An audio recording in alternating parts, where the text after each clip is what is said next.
Today we're going to talk camera settings, the three pillars of photography. And I know it can be kind of complicated, it can be kind of boring. So we're going to try to make this as fun as possible, as entertaining as possible, and as informative as possible. So ready? Let's go. The first pillar is aperture. That's your f-stop. And it's measured in numbers, 2.8, 5.6, 9, 11, etc. The thing to remember here is the lower the number, the more light it lets in. Aperture is like a ring. And so the lower the number, the bigger that ring opens to let light in. The bigger the number, the smaller that ring gets to let less light in. Next is shutter speed. Shutter speed is how long that shutter stays open to let light in. The longer it's open, the more light that gets in. Typically, this is measured in fractions of a second, but not always.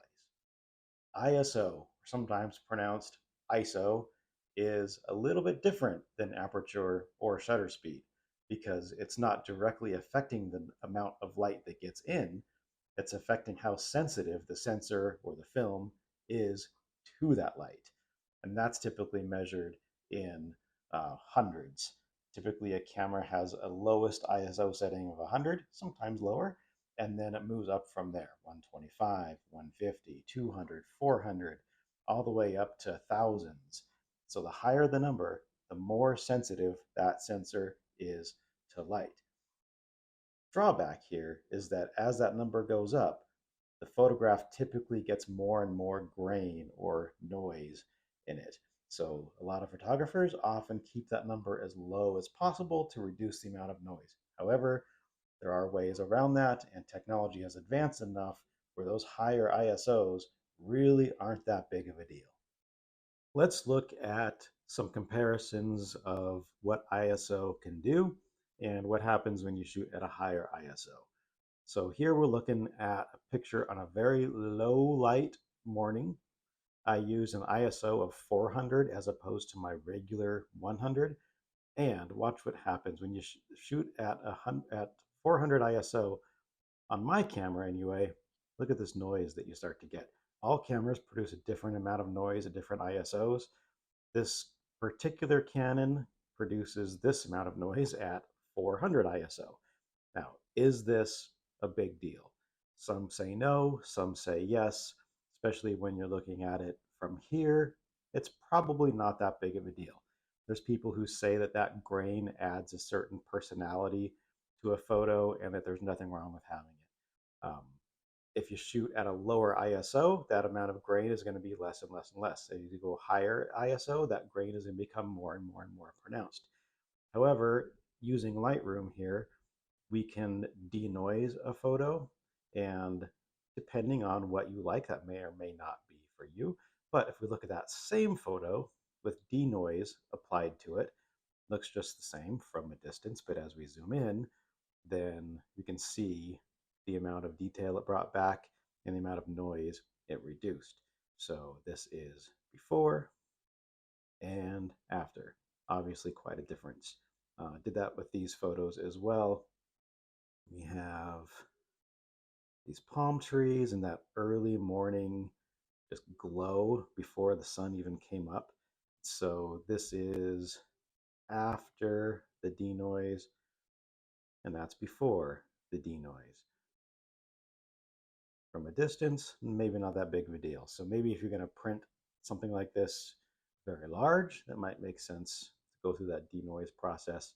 And it only takes anywhere between a few seconds and a few minutes, depending on your processor speed on your computer. But it is an extra step. And finally, we have this photo taken on the same morning. Again, this was before the sun came up.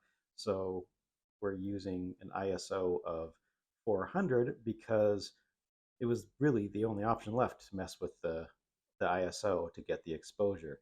I was already at my widest aperture. I think on this lens it's a 3.5, f3.5 or so. So I was already there. I didn't want the shutter speed to go up too high because I was shooting handheld without a tripod, so it would have been just shaky and blurry.